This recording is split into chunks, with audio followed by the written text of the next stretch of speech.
ये सत्य का प्रमाण है। सत्य प्रताड़ित होता है लेकिन कभी पराजित नहीं होता। मैं बार बार कह रहा हूं, दौलत भगवान से संबंध तोड़ती है और गरीबी भगवान से संबंध जोड़ती है। गरीबों की दुनिया है आबाद तुमसे और गरीबों से है बादशाही तुम्हारी। कृपा की न होती जो आदत तुम्हारी तो सुनी ही रहती अदालत तुम्हारी। गरीब नहीं होते ना तो भगवान, अरे भगवान भी याद करता, कोई पूछने वाला नहीं रहता। दौलत वाले लोग तो मोटरसाइकिल के हार्न से मंदिर के पास जयराम जी की लेते क्योंकि उनके मुंह नहीं खुलते, वो 10 मिनट रुकते नहीं। ज्यादा दौलत आ जाए तो उनके घर में नौकर अगरबत्ती लगाते हैं, उनके पास टाइम नहीं है। ज्यादा दौलत आ जाए तो उनके घर का नौकर भंडारा करवाता है, वो कुर्सी से नहीं उठते, याद रखना। और करेगी, दौलत अच्छी चीज नहीं है, लेकिन दौलत अच्छी चीज कब है? जब दौलत से धर्म कमाने लग जाओ, तब दौलत अच्छी लगती है। अरे अपने लिए तो गधा भी जीता है, किसी के काम जो आए उसे इंसान कहते हैं। लाख भी तुम्हारे घर में धन भरा है और एक गरीब दिवाली के दिन भूखा मर रहा है तो क्या करोगे ऐसे धन को? किसके काम आई तुम्हारी दौलत? ध्यान देना, भगवान आपको बहुत दे लेकिन गांव से कभी गरीब को खाली मत भिजवाना, ये मेरा वादा है। याद रखना, पंडित को 1 कप चाय मत पिलाना, उसको 1000 चाय पिलाने वाले मिल जाएंगे लेकिन गरीब को चाय पिलाने वाला कोई नहीं मिलता है मेरे भाई। जितना सम्मान दुनिया को लूटने वाले का तुम कर रहे हो उतना सम्मान एक गरीब का कर लो, कल्याण हो जाएगा। मत जाना मंदिर, मत जाना देवालय, मत जाना भागवत सुनने। बताओ अब इसमें कोई पैसा लग रहा है क्या? और एक बात बता दूं, धर्म का काम करने में पैसा 5 पैसे भी नहीं लगते। अब आप कहोगे महाराज यहाँ तू फुकट में आया क्या? नहीं, बिल्कुल नहीं।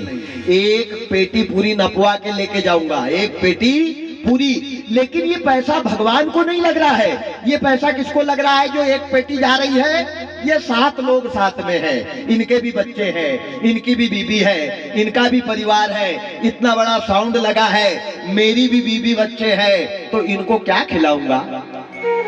ये जितना लेके जा रहा हूं मेरे और अपने लिए लेके जा रहा हूं, लेकिन ये पैसा भगवान को लग रहा है, ये गलत है, ये झूठ है। भगवान 5 पैसे के भूखे नहीं है तेरे, भगवान केवल तेरे सच्चे मन के भूखे हैं। अब कोई फुकट में रात में बैठ के थोड़ी चिल्लाएगा भाई, हैं? भाई कुछ तो चाहत रख के मैं बैठूंगा ना। तो भगवान को 5 पैसा भी नहीं लगते हैं, जितना पैसा लगता है सब हम आपको लगता है। भगवान तो पैसे देख करके भाग जाते हैं, भगवान रहते ही नहीं। सारी दौलत लाई, आ जाए अपने स्टेशन पे। सारी दौलत देवताओं ने लाई, देवताओं को घमंड है कि इतनी दौलत रख देंगे कि 4 पन्ने की भागवत क्या हल्की होगी। सारी दौलत ला करके रखी। वेद व्यास जी महाराज ने माँ भगवती को उठाया, गले से लगाया, गले से लगा करके कहा, हे माँ भगवती, हे गोविंद, हे बनवारी, हे मुरारी, हे मधुसूदन, हे घनश्याम, हे गिरधारी, राखो पथ हमारी। मैंने ईमानदारी से तुम्हारा जीवन में सेवा करी हो, मैंने ईमानदारी से तुम्हारे पीछे धर्म का काम किया हो, तो आज मेरी रक्षा करना। ये देवताओं को अहंकार हो गया है, इनको दौलत का अहंकार है। और गोविंद तुम मेरी लाज रख देना। जैसे भगवान को ध्यान किया कि भागवत पुराण के एक शब्द में कन्हैया लाल आकर के बैठ गए। भागवत में 18,000 श्लोक है और एक श्लोक में 36 शब्द है, तो 36 गुणित 18,000, कैलकुलेशन कर लो कितना वजन हो रहा है। इतने भगवान आकर के भागवत में बैठे और जैसे पुराण को रखा है तराजू पर कि कड़ाकड़ की आवाज हुई और पूरी दौलत, सारे देवता उदास, अहंकार चला गया, धन का घमंड चला गया। जो मूछ पर पाव देकर बात करते थे उनके मुंह की मक्खी भी नहीं उड़ रही है प्यारे, उनके मुंह के ऊपर की मक्खी भी नहीं उड़ रही है। क्या बताऊं, जो दुनिया को कानून बताते थे, जिनके घर में पंचायत बैठती थी, उनके दरवाजे पे समय बदलने में टाइम नहीं लगता, इसलिए अपने समय का सदुपयोग करो, समय का दुरुपयोग मत करो। गया समय लौटकर नहीं आता।